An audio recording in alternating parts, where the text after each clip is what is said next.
Good morning, fifth graders. It's lesson 6.7 today, which is in your practice book, your student textbook on page 257.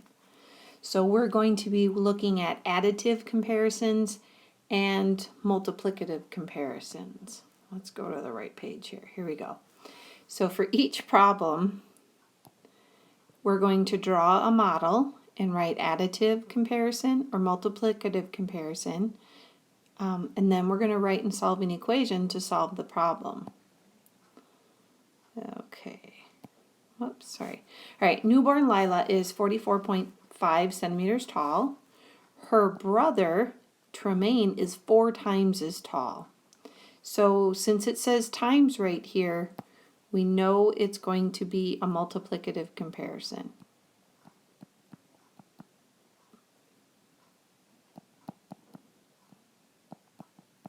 Squeeze that in there. All right, the equation and the answer. Well, let's take a look at the model right here.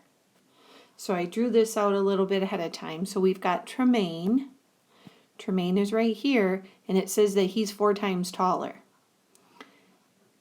Lila is 44.5 centimeters, so let's get that labeled. She's 44.5. So that means if we take 44.5 times 4, because he's 4 times taller, we should get the answer. And you can work that answer out off to the side. I'm just going to go ahead and write it in. Comes out to be 178 centimeters would be our label. All right, number 2. Al has 1/4 of a cup of flour and he needs 1 5/8 cups of flour. How many more cups of flour does he need? So he needs more. He needs to add to what he already has. So that is an additive comparison. All right, let's see what that would look like as a picture. So he needs, I'm just going to call the top one needs.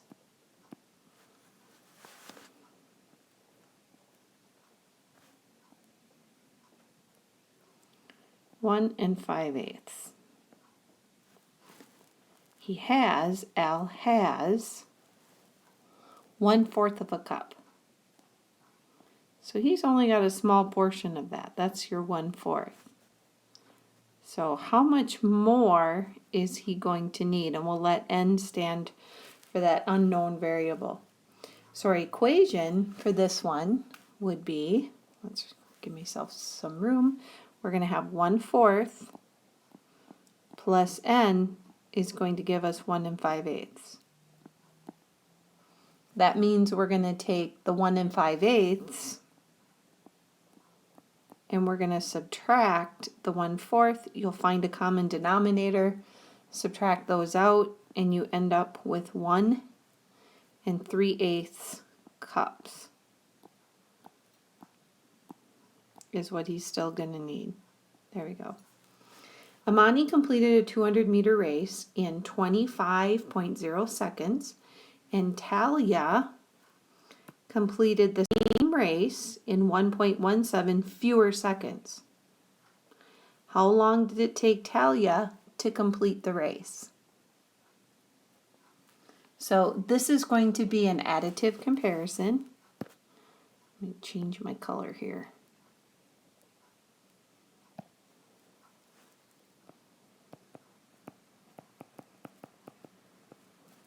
And then to solve number 3, we're going to take that 25.06.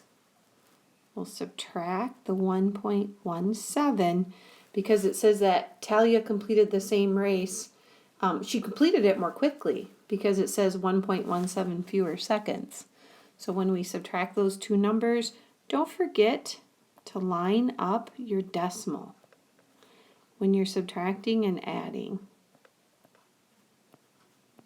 When you subtract those out, you should end up with 23.89 seconds.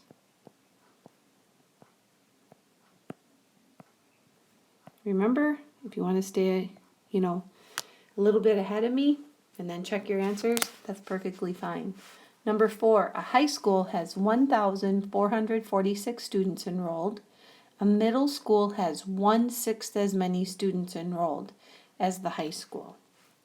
So 1/6 as many students, we're going to say that that is a multiplicative comparison.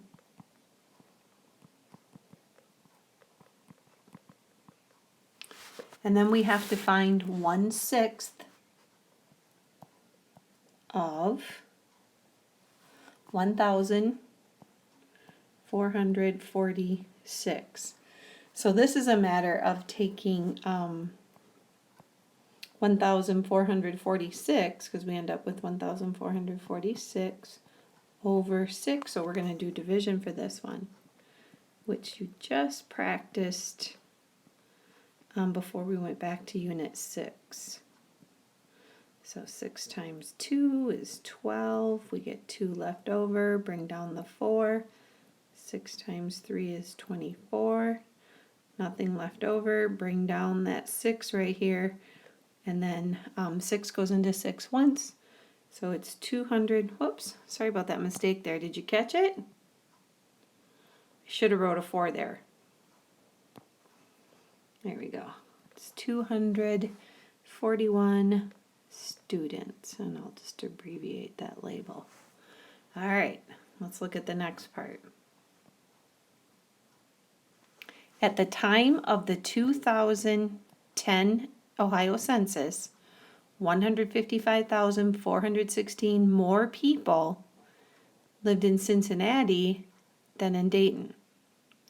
How many people lived in Dayton if 296,943 people live in Cincinnati? Pretty timely question since it's the census this year.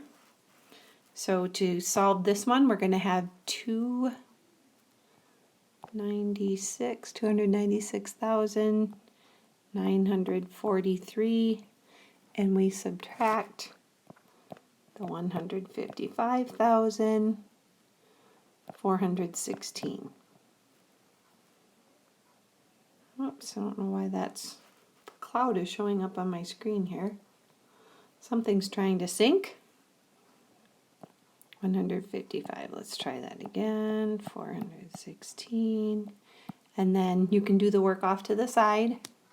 You should end up, when you check your answer, 141,520, oh, there it goes again, 141,527 people. I think something's going on with my internet right now. There we go. Number 6, a woodworking machine decreased the thickness of a board from 3/4. So it started at 3/4. It decreased 9/16. You'll find your common denominator in order to subtract. In order to subtract, you'll find your common denominator. Common denominator would be 16. 4 times 4 is 16. So 3 times 4 is 12. Oh my goodness, I don't know what's going on with that cloud. 12 minus 9 is 3. So we end up with 3/16 inch. So it's real life, I guess, right, 5th graders? This is what happens when we're using the internet.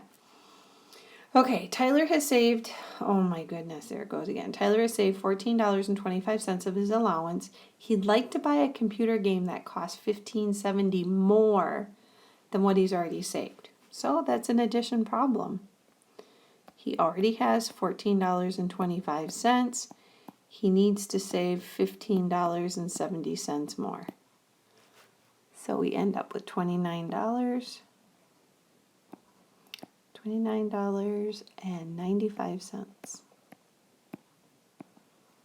There we go. Number 8, I wanted to make sure to cover this one for you. It's kind of tricky. To prepare for a test, Esmeralda studied for 40 minutes and Mallory studied for 50 minutes. How many times as long as Mallory did Esmeralda study? So if we take Mallory, oops, let me get my pen again. If we take Mallory, we multiply it by an unknown number. This is Mallory. The M is Mallory. Then we're going to end up with Esmeralda. Put her as a capital E. So now we know Esmeralda is 40, and we know Mallory is 50. The unknown is right here. So when we have a product, we can divide by one of the factors in order to get the other factor. So we actually take 40 divided by 50. Notice the way I'm writing this like a fraction. I can divide them both by 10, so that gets rid of my zeros. So the answer ends up to be 4/5. I can also take this and divide 4 by 5.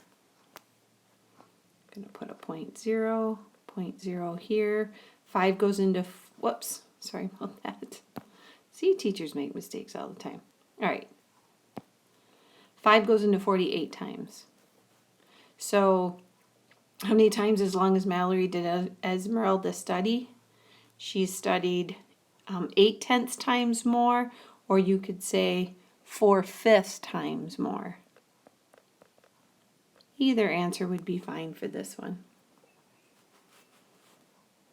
And that's where we're going to stop today.